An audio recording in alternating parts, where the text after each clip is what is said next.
Welcome back to North Star University. Today, we're talking about assessing your financial readiness before you buy a house. One of the most important pieces is your income. You want to make sure that you have stable income. This is a job that you're comfortable with, you're not in fear of losing, it's something you like to do, you have consistent income, and it's a reliable income source so that you know roughly about the amount of money you're going to earn every single month. The next thing is your credit. You want to make sure that you understand what your credit score is and why it is where it is. A better score can lead to better interest rates. It can determine the program that you qualify for. So it's important to know your score and why you have that specific score. Monthly savings is also important. Even if you would qualify for a 0% down, 100% financing program, maybe a down payment assistance loan, so you're not planning to bring any money to closing, there are still some costs that you have to pay up front. Many times you're going to have to put a deposit down when you put an offer on a house and it gets accepted. That may be $1,000, $500, it could be 5%. It's all negotiable, but generally most buyers are putting a deposit down when their offer is accepted, and that's money that you're going to have to pay up front. You're also going to have to pay for things like an appraisal and an inspection. The appraisal is going to make sure the house is worth what you're buying it for, and the inspection is going to make sure the house is not falling apart or doesn't have any major issues. So these are items that you're going to have to pay for up front, even if you have a no money down loan. The next piece is your budget, and this is probably the most important. We'll dig in a little deeper on some budgetary concerns and ideas. But your budget is important to make sure that this long-term investment of a mortgage fits into where you are financially, that you can afford it, and that you're not going to be, as a lot of people say, house poor. Getting pre-approved is also an important step in the process, and you don't necessarily have to be ready before you get to the pre-approval process, but it definitely helps. The pre-approval process will help you determine if your budget will get you to a house that meets your needs. It will show you the maximum amount that you're approved for, and you can really find the perfect house price that fits your ideal monthly payment. The next thing to consider is, what are your long-term plans? How long do you plan to stay in this specific house?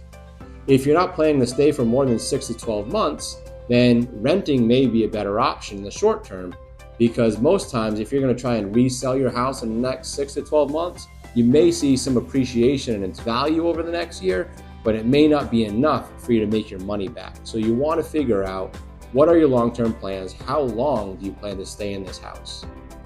The next piece is location. Right? Location is very important. Depending on where you buy, you could get the same house in a different location for a lower or higher price than another spot.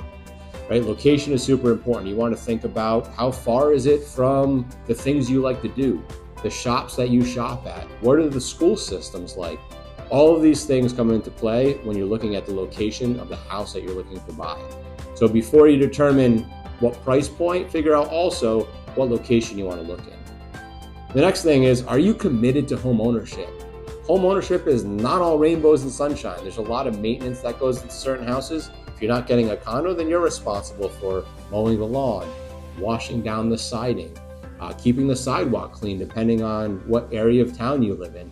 So there's a lot of pieces that go into the hard work of home ownership that a lot of people don't realize when they're renting, because their landlord takes care of them or some other company takes care of them. So you want to make sure that you're committed to the hard work of home ownership and the things that come along with it.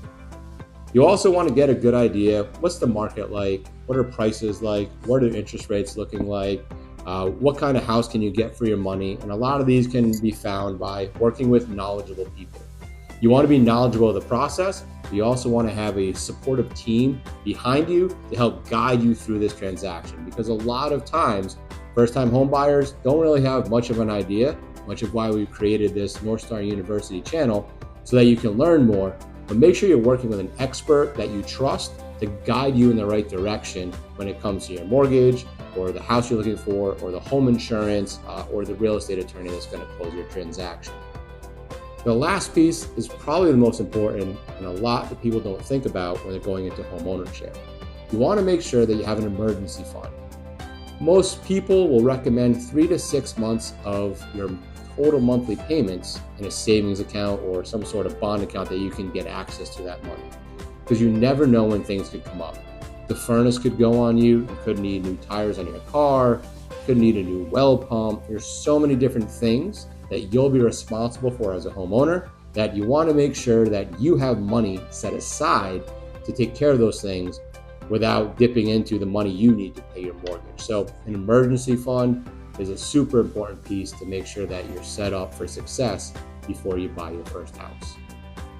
So if you found that helpful, please like, subscribe, drop us a comment if you want us to add anything else, but we'd love to help you with anything. And if you have any questions, please reach out. We'll see you in the next one.